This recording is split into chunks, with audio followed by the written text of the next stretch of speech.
Okay, सो योजना हम लोग कर रहे थे जुलाई 2023 एडिशन। सो कोऑपरेटिव सेक्टर जो है उसकी बात करते हैं, GS2 में आ सकता है, लेकिन अभी हम बात करेंगे from the perspective of NCERT। Okay, NCERT जो है, ठीक है, उसके बारे में। तो कॉन्स्टिट्यूशनल प्रोविजंस क्या क्या है friend? Right to form cooperative आपका आर्टिकल 19 क्लॉज 1 क्लॉज सी में आता है of the Indian Constitution, that all citizens will have the right to form associations, unions और कोऑपरेटिव सोसाइटीज। तो ये क्या बाद में डाला गया है क्या, cooperative society as a fundamental right? Right to form cooperatives क्या पहले से था या बाद में डाला गया है? Okay, so right to form cooperative जो है ये बाद में, ओके, डाला गया है, और ये 97th अमेंडमेंट एक्ट के थ्रू डाला गया है, इसको याद रखिएगा। Okay, directive principle of state policy 43B। अब 43B का मतलब क्या है, इसको फिर बाद में डाला गया है। जितने भी आर्टिकल्स के आगे ए कैपिटल बी कैपिटल सी लिखा रहता है, इसका मतलब क्या होता है? इसका मतलब है they are inserted via amendments, they were not present in the original constitution. For example article 21A, right to education was not there as a fundamental right, it was rather there as a DPSP। Okay, DPSP के form में था। अच्छा, DPSP मेरे को बता सकते हैं कि सबसे पहले कहां पर हमें DPSP देखने को मिला था? DPSP का प्रिकर्सर कहां पर था या प्रीडिसेसर किधर था? आयरिश कॉन्स्टिट्यूशन में था क्या 1935 में? इंस्ट्रूमेंट ऑफ इंस्ट्रक्शंस में कह सकता हूं,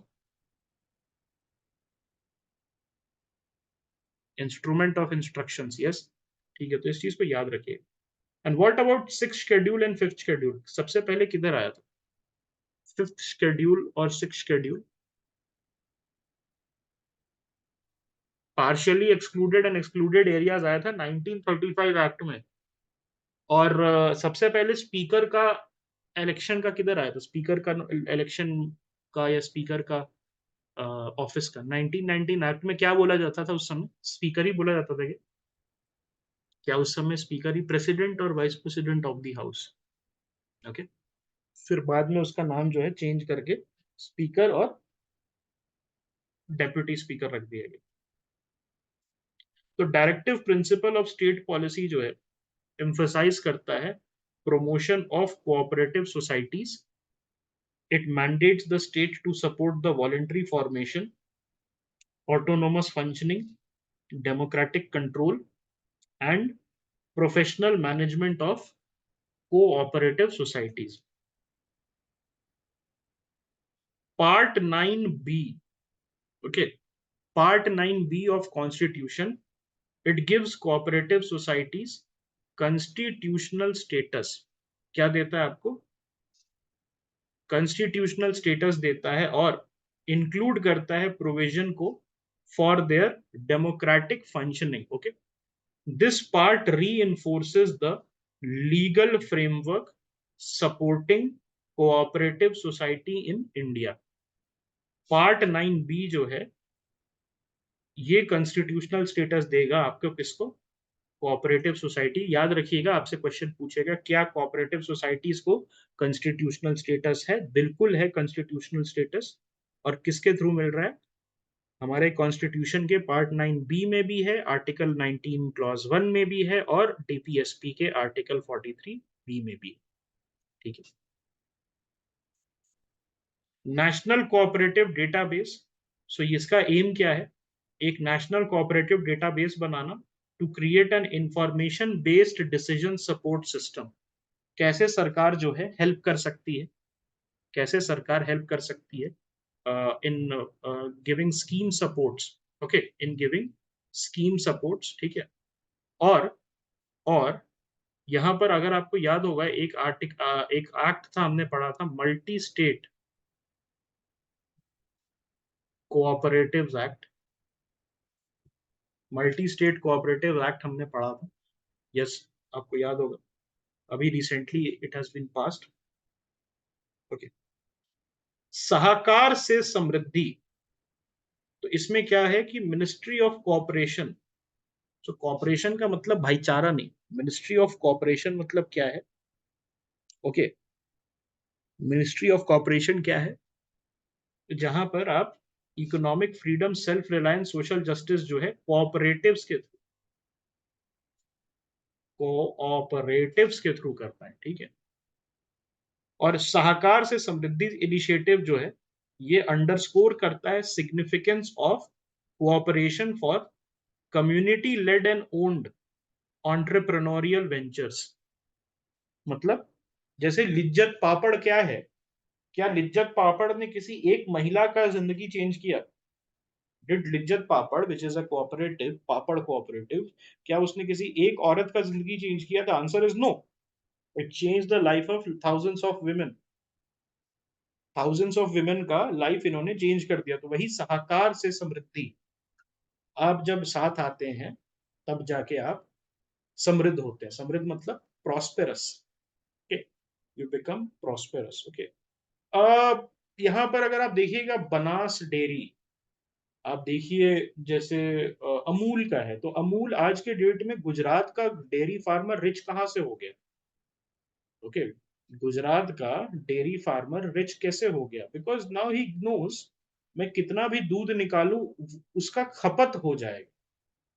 सबसे बड़ा प्रॉब्लम एग्रीकल्चर में क्रॉप उगाना नहीं है, क्रॉप उगाना तो इनिशियल प्रॉब्लम है, उससे बड़ा प्रॉब्लम है मार्केटिंग एंड सेलिंग, मार्केटिंग करना और उसको बेचना। और कोऑपरेटिव्स जब एग्जिस्ट करते हैं तो यहां पर आपको 100% आपका जो जितना उगाओगे उतना वो ले जाएगा। अब अमूल का सोच के देखिए, तुम्हारे गांव के पास में अमूल का कलेक्शन सेंटर है या तुम्हारे गांव के पास अमूल का कलेक्शन सेंटर नहीं है, दो सिनारियोज होता है। पहले सिनारियो में आप गए, आपने मान लो भैंस ने 20 लीटर दूध दिया, आपने बांधा, आप निकल गए अमूल के कलेक्शन सेंटर पे। कलेक्शन सेंटर पे आप पहुंचे और कलेक्शन सेंटर पे पहुंच के आपने दूध खाली किया, आपको बोला कि और लेके आओ, मुझे और जरूरत है, मुझे क्रीम बनाना है और मुझे ये बनाना है, चीज बनाना है। एंड यू सेड ठीक है, मैं एक और भैंस खरीद लेता हूँ। अब आप सोचो कि compare that to some other place जहां पर ये सिस्टम नहीं है, वो आदमी क्या कर रहा है? घर घर जाके बोल रहा है मेरा दूध खरीद लो, ये लस्सी खरीद लो मेरे से आप छाछ खरीद लो, ओके, उसका कोई बिक नहीं रहा। तो ये जो है दोनों सिनेरियो आप समझ के देखो, वाई सहकार से समृद्धि is such a good initiative. और इंडिया में cooperative credit societies act of 1904 से कोऑपरेटिव मूवमेंट बहुत पुराना है इंडिया का, it is not a post independence movement. 1904 से जो है आपका cooperative credit society, that people have come together, because पहले क्रेडिट नहीं मिलता था। क्रेडिट मिलना तो अभी भी मुश्किल है। आप सोचो कि 1904 में क्या सिस्टम रहा होगा, कि बैंक में आपको घुसने नहीं दिया जाता था without English, English speaking and having a coat pant. तो उसमें क्या है, उसमें जो है आपको कोऑपरेटिव क्रेडिट सोसाइटी में साथ आके आप थोड़ा थोड़ा पैसा डालोगे, एक एक रुपए सब डालेंगे, और उसके बाद जो मेंबर्स हैं they can take a 4-5 rupee loan, okay. और रिस्क जो है, मेंबर के लोन लेने का रिस्क जो है वो सारे मेंबर्स उठाएंगे। पहले कौन उठाता था? पहले बैंक उठाता था। कोऑपरेटिव क्रेडिट में कौन उठाता है? सारे मेंबर्स साथ मिलकर उठाते हैं। एक मेंबर डिफॉल्ट करेगा, सारे मेंबर्स पे गाज गिरेगी। फिर मैकलैगन कमिटी जो है, मैकलैगन कमिटी के रिकमेंडेशन पे, ओके, 1912 का अमेंडमेंट हुआ था, प्लीज रिमेंबर दिस। मैकलैगन कमिटी, अभी मैं क्वेश्चन पूछ लूंगा, ओके। इंडिया के पास 8.5 लाख कोऑपरेटिव्स हैं, with 80% being non-credit and 20% being credit cooperatives। Non credit मतलब जो खाना पीना वगैरह का है, जैसे अमूल है। और क्रेडिट कोऑपरेटिव्स कौन है?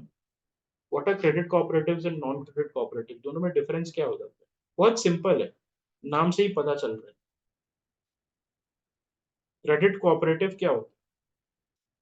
जो लोन दे, अपने मेंबर को लोन दे, है कि नहीं? ओके, ठीक है। और क्रेडिट क्या देता है? कॉम्पिटिटिव रेट्स पे अपने मेंबर को ही कॉम्पिटिटिव जो है देता है, ठीक है। ऑलराइट, ठीक है। अमूल है आनंद मिल्क यूनियन लिमिटेड। ओके, ये सरदार वल्लभ भाई पटेल ने इनिशिएट किया था गुजरात के गरीब फार्मर्स के लिए। देखिए, गुजरात है हमेशा से इतना अमीर नहीं था, इट वाज अ प्रॉस्पेरस, ठीक है, कंपैरेटिवली प्रॉस्पेरस था। लेकिन एक समय था गुजरात में जहां पर आम जो है, मैंगो की गुठली जो होती है ना, मैंगो का जो अंदर का सीड होता है, उसको उबाल के खाना खाते थे। That's what I have heard. तो गुजरात ऐसा, ऐसी बात नहीं है कि पहले ही अमीर था और ओके अभी भी अमीर, ऐसा नहीं है। Gujarat has undergone a tremendous journey. आज के डेट में आप जाइएगा तो वहां पर पापड़ बेचने वाली महिलाएं, और वहां पर जो अचार बेचने वाली महिलाएं होती हैं, they also where heavy jewelleries. कभी जाके देखिएगा गुजरात में, छोटे छोटे दुकान पे लोग, हाथ में अच्छा फोन, अच्छी घड़ी। ओके, तो ये सारी चीजें कैसे पॉसिबल हुई? Because of things like this. Okay, जैसे अमूल है, थाउजेंड्स ऑफ फार्मर्स, उनको जो है एक तरीके से मार्केट मिला। आज के डेट में अमूल अपना यूनाइटेड स्टेट्स में भी बेचेगा। ओके, यूनाइटेड स्टेट्स में भी दूध बेच रहा है। कोऑपरेटिव्स जो है 98% विलेजेस में प्रेजेंट है, और 29 crore members are there in your cooperatives. 7 golden principles क्या क्या है? Strategic planning, policy formation. तो सुरेश प्रभु जो है, Suresh Prabhu committee, again this is very important for your GS2। ये सब लिखिएगा, सुरेश प्रभु कमेटी वगैरह, नंबर मिलेंगे अच्छे खासे।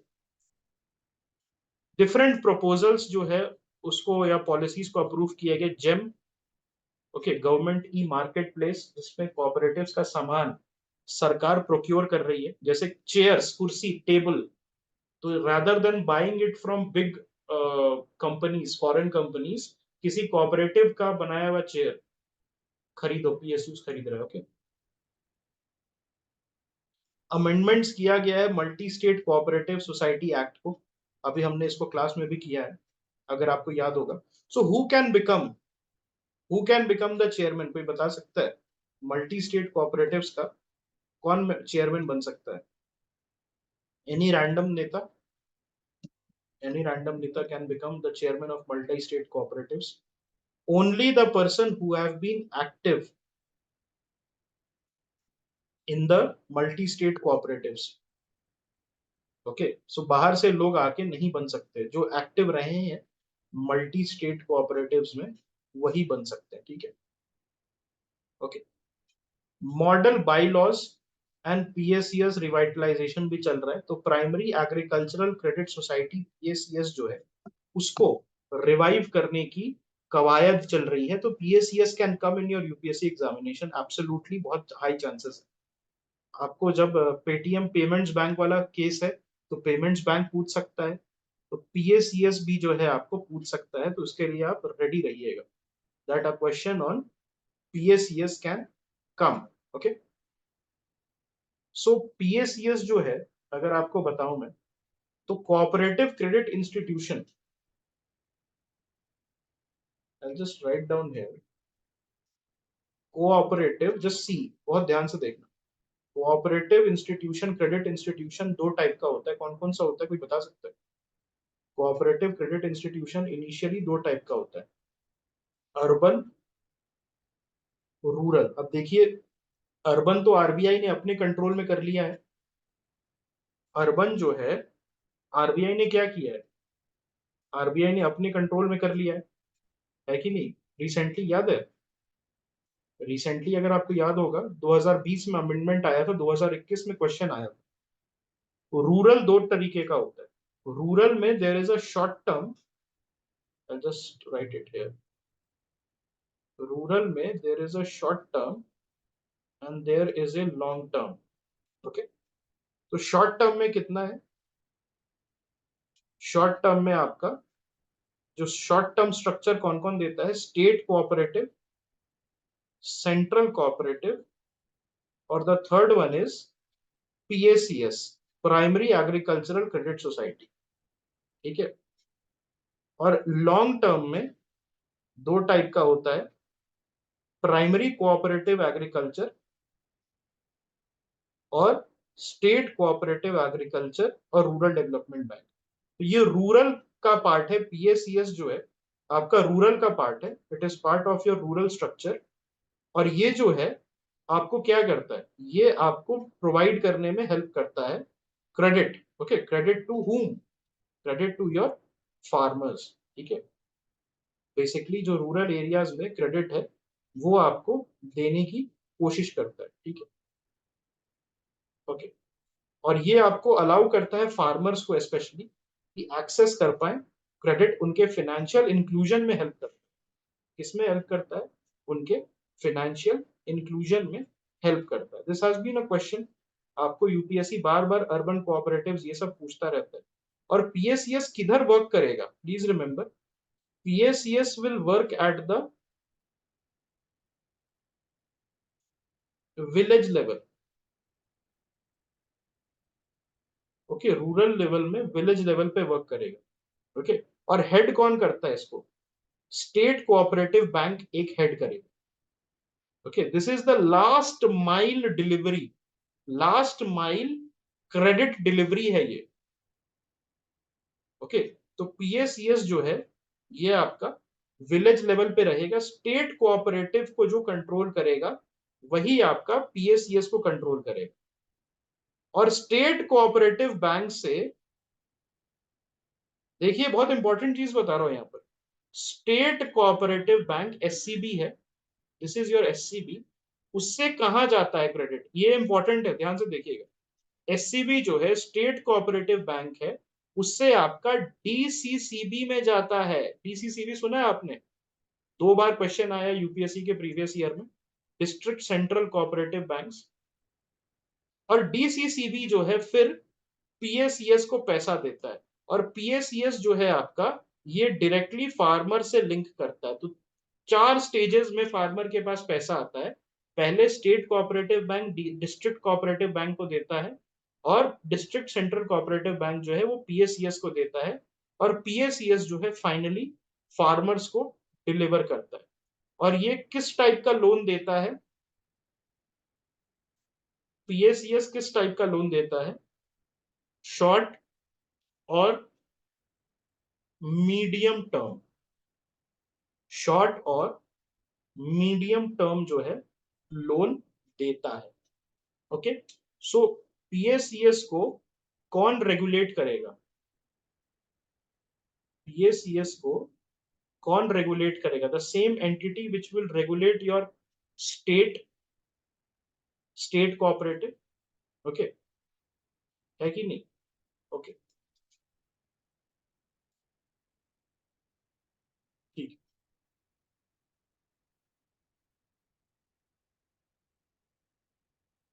तो इसमें किसका रोल होगा, एनी आइडिया, क्या इसमें नबार्ड का रोल होगा, क्या इसमें नबार्ड का रोल होगा। बिल्कुल होगा, नबार्ड का बिल्कुल रोल होगा। ओके, ठीक है, राइट। ओके।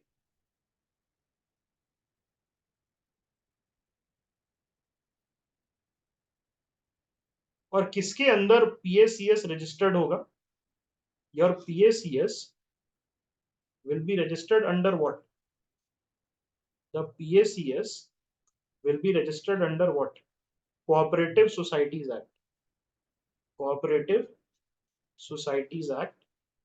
ओके, उसके अंदर रजिस्टर्ड होगा। ठीक है, ऑलराइट। अभी रिसेंटली क्या चल रहा है, which drive is going on, PACS computerisation, PACS computerisation जो है वो चल रहा है। ओके, ठीक है, इस चीज को आप देख सकते हैं। I've sent you some links, आपको मैंने कुछ लिंक्स भेजा है, उसको जरूर से देखना। ओके, उसको क्या करना, उसको आप जरूर से देखना। ठीक, अभी क्या चल रहा है, डिजिटाइजेशन और ई सर्विसेज चल रहा है, इसको नबार्ड के साथ, नबार्ड के पोर्टल के साथ लिंक किया जा रहा है पीएसीएस को। और लैम्प्स, लैम्प्स क्या होता है, large area multipurpose societies. Okay, उनको क्या किया जा रहा है, रजिस्टर किया जा रहा है और डिजिटाइज किया जा रहा है ताकि ई सर्विसेज दे पाए सिटीजन्स को। देखिए ये बहुत क्वाइट रेवोल्यूशन है, this is a very quite revolution that is happening. Okay, तो ये बहुत अंडर एस्टिमेट लोग आप करते हैं, बहुत ज्यादा अंडर एस्टिमेट करते हैं, लेकिन ओके, लेकिन लैम्प्स जो है, ओके लैम्प्स जो है वो भी आपका बहुत इंपॉर्टेंट है और पीएसीएस की तरह ही काम करता है। लैम्प्स जो है वो क्या करता है, पीएसीएस की तरह ही काम करता है। ठीक है, तो लैम्प्स कहां पर प्रेवलेंट होगा, कोई बता सकता है? लैम्प्स जो है वो कहां पर प्रेवलेंट होगा? नॉर्थ ईस्ट रीजन में रादर देन पीएसीएस लैम्प्स होता है। क्यों होता है, कोई बता सकता है? लैम्प्स होता है rather than PACS, why? Because of low population density. Low population density की वजह से बहुत बड़े एरिया को कवर करना पड़ता है, तब जाके एक रेलेवेंट ऑर्गेनाइजेशन आप बना सकते हैं। जैसे फॉर एग्जांपल गंगा बेल्ट में आपने 4 विलेज 5 विलेज कवर किए, उस उतना एरिया कवर किया, आपको 10 लाख पॉपुलेशन वहीं मिल गया, because population density is high. लेकिन नॉर्थ ईस्ट में पूरे स्टेट को कवर करने पे आपको 10 12 लाख 15 लाख पॉपुलेशन मिलेगी। तो इसलिए वहां पर क्या किया जाता है, बड़े एरियाज में, ओके, बड़े एरियाज में लैम्प्स यूज किया जाता है, that is large area multipurpose society. और लार्ज एरिया मल्टीपर्पज सोसाइटी जो है वो क्या करेगी आपको, वो आपको सेम प्रोविजन पे काम करेगी, सेम प्रिंसिपल्स पे काम करेगी, बस इतना है, since the area is so large, तो उसको पीएसीएस की जगह लैम्प्स बताया जाता है। और वहां पर लैम्प्स जो है मल्टीपर्पज क्रेडिट के साथ जो है आपको दूसरा सपोर्ट भी दे देगी। ठीक है, एफपीओ क्या होता है? FPOs are farmer producers organisation. तो होता क्या देखिएगा, मान लिया एक एरिया में 100 मैंगो फार्मर्स है और वो टोटल बहुत ज्यादा आउटपुट प्रोड्यूस करते हैं, तो वो अपना क्या करेंगे, एफपीओ बनाएंगे और एक मैनेजर को हायर करेंगे, आउटसाइड मैनेजर, उसको मतलब पैसा देके, महीने का 20,000 तनख्वाह, 25,000 30,000 तनख्वाह देके उसको क्या करेंगे, मैनेजर को हायर करेंगे। और वो मैनेजर का काम क्या रहेगा कि ये जो 100 मैंगो फार्मर्स का मैंगो है उसको आगे बेचे। ओके, वो मैनेजर क्या करेगा, इस फार्मर्स प्रोड्यूसर्स ऑर्गेनाइजेशन का, इसमें एक डेडिकेटेड आउटसाइड मैनेजर रखा जाता है। क्या रखा जाता है फ्रेंड्स? डेडिकेटेड आउटसाइड मैनेजर रखा जाता है इसमें, एफपीओ में। और वो मैनेजर क्या करता है, उन सारे फार्मर्स का जो प्रोड्यूस है, अब देखिए फार्मर्स 100 फार्मर्स साथ आ गए, उनके प्रोड्यूस को वो मैनेजर बेचेगा। यहां पर क्या होता है, अगर 100 फार्मर्स साथ आ गए तो क्या प्रोडक्शन कंट्रोल हो जाएगा? Will the farmer be having production control and they can have a better negotiation tactic, they can कहीं भी जाएंगे तो कमांड करेंगे। आपके पास जब क्वांटिटी है ना तो आप कमांड कर सकते हैं मार्केट को। ठीक है, तो टोटल 1100 एफपीओ जो है वो प्रमोट किया जा रहा है नेशनल कोऑपरेटिव डेवलपमेंट कॉरपोरेशन के अंदर, under the ministry of agriculture and farmers welfare. तो इनका एफपीओ का स्कीम चल रहा है।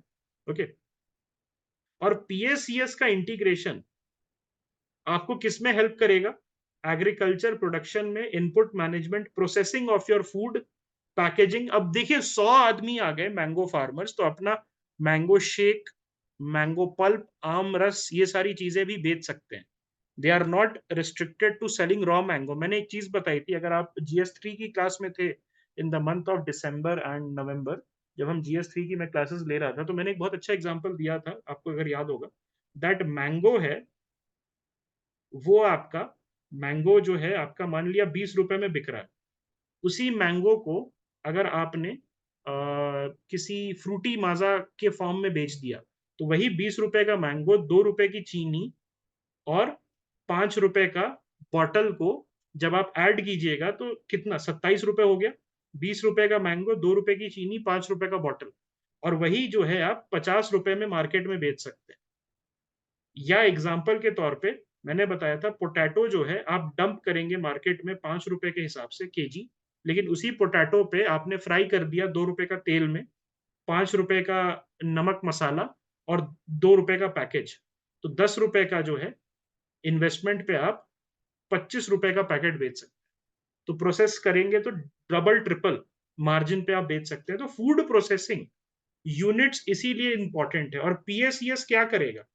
पीएसईएस क्रेडिट प्रोवाइड करने में, टेक्निकल सपोर्ट प्रोवाइड करने में हेल्प करेगा। Okay, all right. Energy sector engagement, so PSES now can obtain licenses for petrol diesel dealership as well। Petrol और डीजल डीलरशिप और एलपीजी डिस्ट्रीब्यूटरशिप जो है उसका लाइसेंस ले सकता है। और MNRE, ministry of new and renewable energy जो है उसके लिए, ओके, उसके स्कीम्स के अंडर ये उठा सकता है लाभ। और पीएम कुसुम स्कीम जो है ये इनेबल करेगा पीएससी मेंबर्स को, पीएससीएस मेंबर्स को to secure energy and increase income through photovoltaic installation. तो पीएम कुसुम में क्या हो रहा है? What is happening in PM Kusum Yojana? Any idea?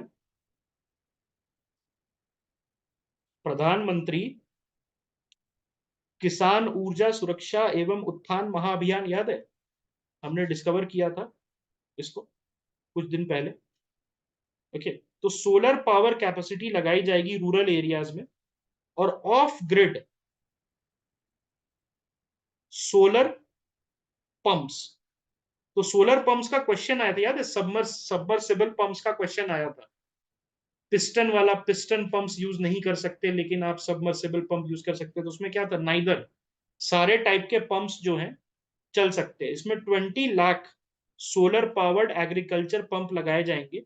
आप गांव में कभी गए होंगे तो वहां डीजल देखा होगा, किसान जाते हैं पेट्रोल पंप पे और अपने साथ बिस्लरी की बोतल रहती है, उसी में डीजल भरवा के वापस आते हैं और उसके बाद अपने जनरेटर में डालते हैं। तो उसके जगह क्या है, सोलर पावर्ड पंप लगाएंगे। और डीजल जो है, इंडिया का जो डिपेंडेंस है डीजल पे, उसको कम करना है यहाँ पे। ओके, और 1 लाख पंप जो है, recently 1 lakh pump western India में, उत्तर प्रदेश हो गया, राजस्थान, हरियाणा, पंजाब, इन सब एरियाज में लगाया जाएगा। और total 2.5 lakh pump, okay, 2.5 lakh pump जो है वो सैंक्शन हो चुका है, अब वो लगेगा। और टोटल 20 लाख पंप का टारगेट है कि इंडिया में 20 लाख फार्म्स में हम जो है पंप लगाएंगे। ओके, ठीक है।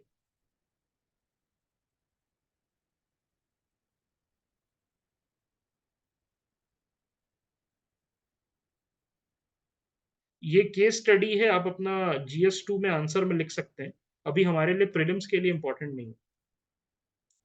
अब हम आ जाते हैं एक और इम्पॉर्टेंट टॉपिक पे, that is short term rural cooperative credit structure. तो शॉर्ट टर्म जो है rural cooperative credit structure 3 tier system क्या है? 3 टियर सिस्टम है which consist of state cooperative banks, STCB at the state level. तो कितने 3 tier मतलब? स्टेट लेवल और डिस्ट्रिक्ट लेवल और विलेज लेवल, ये 3 जगह पे है। ओके, और 3 टियर सिस्टम में स्टेट पे स्टेट कोऑपरेटिव है, STCB, district central cooperative bank. So this is a previous year question, DCCB। तो क्या ये सबसे ज्यादा एग्रीकल्चर क्रेडिट देता है? एग्रीकल्चर सेक्टर को क्या DCCB इज द हाईएस्ट? क्या एग्रीकल्चर सेक्टर को सबसे ज्यादा DCCB क्रेडिट देता है? यस और no? The answer is no. कौन देता है? एससीबीज देता है, शेड्यूल कमर्शियल बैंक, आपका बड़ा बड़ा बैंक देगा। देखिए कितना भी ज्यादा क्रेडिट दे दे, DCCBs can never match the scale, DCCBs can never match the scale of scheduled commercial bank. जितना 10-12 लोन देगा, 5-5 हजार, 10-10 हजार, 20-20 हजार का डीसीसीबी, उतने में एक स्टेट बैंक ऑफ इंडिया आएगा इसके ऊपर से, और ये ले 5 लाख का लोन। तो जितना 150 ऐसे कुछ लोन होता है डीसीसीबी देता रहेगा, तब जाके 5 लाख का क्रेडिट डिसबर्स होगा। वो आपका शेड्यूल कमर्शियल बैंक, उतना इसके पास औकात है दैट ये एक बार में डीसीसीबी को मॉग कर देगा या डीसीसीबी को ओवरशैडो कर देगा। तो इसी सिस्टम पे आप समझ जाइएगा कि SCB is the number one provider of agriculture credit as well. और सबसे नीचे primary agriculture credit society PACS होता है, अभी जस्ट हमने डिस्कस किया। तो पैसा कैसे जाता है? पैसा पहले एसटीसीबी से डीसीसीबी को जाता है, और डीसीसीबी फिर पीएसीएस के साथ वर्क करके उसको डिसबर्स कराता है विलेज लेवल पर। ओके, टाइमली, अफोर्डेबल और एडिक्वेट कोऑपरेटिव क्रेडिट देने के लिए। और फार्मर्स जो होते हैं वो मेंबर ओनर होते हैं पीएसीएस का, और पीएसीएस आपका लिंक होता है डीसीसीबी से, और DCCB in turn again link होता है स्टेट कोऑपरेटिव से। ओके,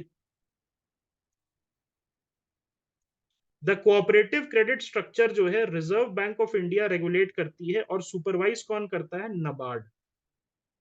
नबार्ड का सुपरवाइजरी रोल है, और रेगुलेशन किसका होता है? Reserve bank of India. पहले स्टेट गवर्नमेंट का रोल होता है कि इतना करप्शन किया इन्होंने, इतना करप्शन किया दैट स्टेट गवर्नमेंट से छीन के सेंटर को देना पड़ गया। okay? हर दूसरा हर दूसरा नेता, छुटभैया नेता, हर दूसरा युवा नेता use to be a member of the cooperative, और सारा पैसा निकाल के, अब किसका पैसा होता है? गरीब किसान का। बेचारा गरीब किसान अपना पैसा डालता था, उसका पैसा खा जाते थे। ओके, डिजिटाइजेशन अभी चल रहा है पीएसीएस का, वो जो है गेम चेंजर साबित हो सकता है। पीएसीएस को किससे लिंक किया जा रहा है, कोई बता सकता है? पीएसीएस के डिजिटाइजेशन में पीएसीएस को किसके साथ लिंक किया जा रहा है? नबार्ड के साथ। okay? पीएसीएस का की कंट्रीब्यूटर है, PACS are key contributor to the Kisan credit card loans, and PACS are responsible for 41% of the Kisan credit card loans. तो 41% किसान क्रेडिट कार्ड लोन्स के लिए पीएसीएस जो है रिस्पॉन्सिबल है। ये बहुत इंपॉर्टेंट है, इसको ध्यान से समझिएगा। फोकस किधर है? स्मॉल और मार्जिनल फार्मर्स पे है।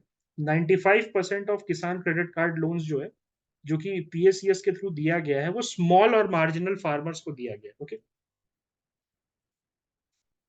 डायरेक्ट बेनिफिट ट्रांसफर में इंटरेस्ट सबवेंशन स्कीम, ये पीएसीएस जो है हेल्प कर रहा है फार्मर्स को चीपर क्रेडिट एक्सेस करने में।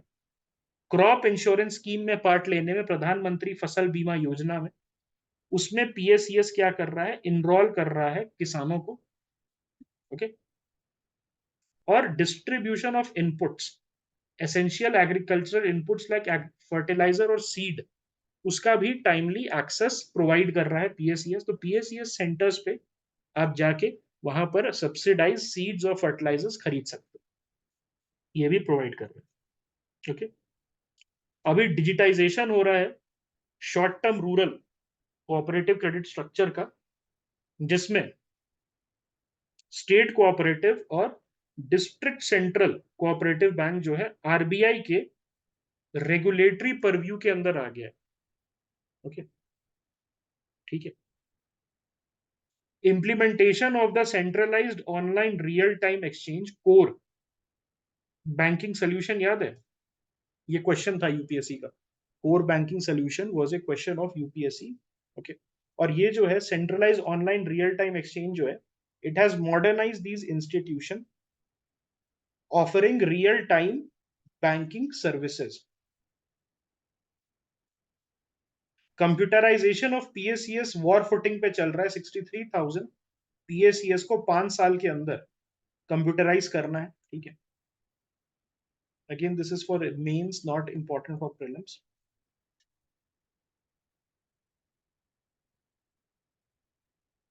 ओके, नॉन क्रेडिट कोऑपरेटिव्स की बात करते हैं, जो कि पैसा वैसा नहीं देता है, जो कि अपने मेंबर को, ओके, जो कि अपने मेंबर को बेसिकली से लिज्जत पापड़ है। लिज्जत पापड़ क्या है? पापड़ आप डालिए और पापड़ बेचा जाएगा, फिर वो आपको पैसा दिया जाएगा। अब वहां पर मान लो वो क्रेडिट देना भी स्टार्ट कर दे, लोन देना स्टार्ट कर दे, तो वो क्रेडिट कोऑपरेटिव हो जाता है। लेकिन ऐसे कोऑपरेटिव्स जो क्रेडिट नहीं देते हैं, उनको नॉन क्रेडिट कोऑपरेटिव आप कह सकते हो। कोऑपरेटिव सेक्टर इंडिया में जो है, cooperative society act 1912, mutually aided cooperative thrift society act और multi state cooperative society act के अंदर चलेगा। There are two main types of cooperative structure. एक है आपका स्टेट कोऑपरेटिव सोसाइटी, जो कि स्टेट गवर्नमेंट रेगुलेट करता है, और एक है मल्टी स्टेट कोऑपरेटिव सोसाइटी, जो कि सेंट्रल गवर्नमेंट रेगुलेट करता है। Okay? इस चीज को ध्यान रखिएगा। उद्यम पोर्टल किससे रिलेटेड है?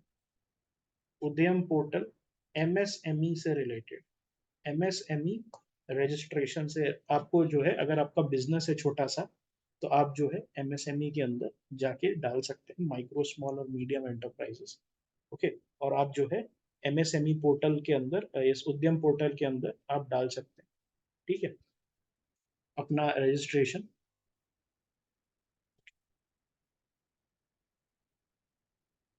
Again this is useful for your prelims examination, not useful for prelims examination, mains के लिए ज्यादा इंपॉर्टेंट है। आगे,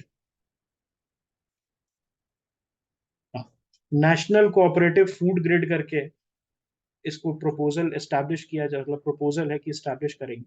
ये क्या करेगा? Every Indian village should host an agriculture cooperative which will be responsible for managing economic activity based on the cooperative principle, thus reducing production cost and boosting productivity. Okay, यहाँ पर 2 और 3 विलेजेस कॉपरेटिव्स जो हैं, वो एक साथ मिलके multipurpose village cooperative society MPVCS डालेंगे, which will be equipped with facilities for storage, sorting, grading, packaging and trading both perishable and non perishable food items. तो एक फार्मर अकेले ये काम नहीं कर सकता है कि वो स्टोरेज भी कर दे उसके पास, लेकिन बहुत सारे फार्मर आएंगे तो स्टोरेज यूनिट रेंट पे ले लिया। बहुत सारे फार्मर, एक फार्मर 35,000 रुपए देता, अब 10 फार्मर्स आ गए एक साथ तो 3500 रुपए दे रहे हैं, 10 आदमी में बट गया। ओके, पैकेजिंग के लिए एक यूनिट खरीदी, मशीन खरीदी 20,000 की, अब हर फार्मर 20,000 रुपए नहीं दे रहा, 2,000 रुपए, और उसमें सारे फार्मर्स का पैकेजिंग हो रहा है, ठीक है। ऑल राइट, तो ये सारी चीजें हेल्प कर सकती हैं आपको। और एक NRFPF, that is national rural and farm prosperity fund, national rural और फार्म प्रोस्पेरिटी फंड जो है, वो डाला जाएगा, और वो क्या करेगा? एसेंशियल फाइनेंशियल बैकिंग कराएगा इन सारे, ओके, इन सारे जितने भी आपके MPVCS हैं, मल्टीपर्पज विलेज कोऑपरेटिव सोसाइटी, उनको हेल्प करने में, ठीक है। Again this is a case study which can be useful in your prelims. Fishery cooperatives में कुछ गवर्नमेंट इनिशिएटिव्स है, तो उसमें प्रधानमंत्री मत्स्य संपदा योजना, ये फिश प्रोडक्शन को इंक्रीज करने के लिए। Fisheries and aquaculture infrastructure development fund, ये भी आपको फिशरीज के इंफ्रास्ट्रक्चर को बेहतरी करने के लिए। और करला मच्छीमार कोऑपरेटिव सोसाइटी महाराष्ट्र में स्टार्ट हुआ था। कब स्टार्ट हुआ था? 1913 में स्टार्ट हुआ था। Fish cop fed, national federation of fishers cooperative limited, apex body है फिशरी कोऑपरेटिव इन इंडिया। क्या है? Fish cop fed. ओके,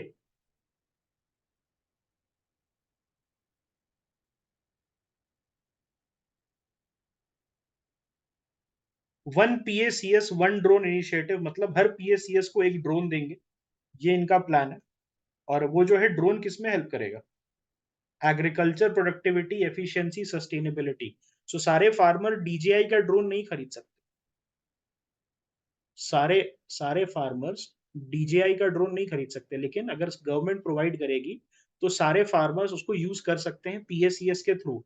उनके जो सॉइल है उसका हेल्थ हो गया, या उनके जो लैंड सर्वे है वो करना, ये सारी चीजें जो है आप ड्रोन के थ्रू कर सकते हो, ठीक है।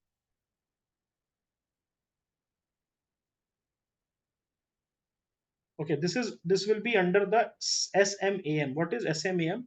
It is the Submission on Agriculture Mechanization. देखिए इंडिया जो है आज भी ट्रेडिशनल मैकेनिज्म पे बेस्ड है। Majority farmers are subsistence farmers, सभी के पास ट्रैक्टर वगैरह नहीं है। आपने देखा होगा कैसे आज भी जो है ट्रैक्टर जो है फार्मर से ले लिया जाता है, छीन लिया जाता है, या फार्मर्स जो है क्या करते हैं उसको किराए पे चलाते हैं। और अमेरिका से कंपेयर कीजिए जहां 100% मैकेनाइजेशन, अमेरिका में 100% मैकेनाइजेशन है, इंडिया में इट्स नॉट इवन 20-30%। तो ये एक बड़ा प्रॉब्लम है जिससे प्रोडक्टिविटी हिट हो रही है। हमारा प्रोडक्टिविटी कई गुना हो सकता है और वो प्रोडक्टिविटी क्या हो रही है, हिट हो रही है, ठीक है।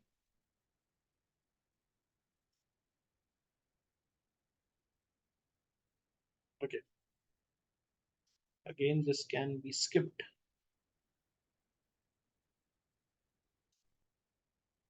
दीज आर प्लान्स, अगेन ये यूपीएससी के मेंस में लिखना, यहाँ कुछ जरूरत नहीं है आपको, तो ये जैसे मोर और लेस खत्म है, ठीक है। तो हमारा जो है जून से लेके जनवरी तक का प्रीलिम्स खत्म हो गया।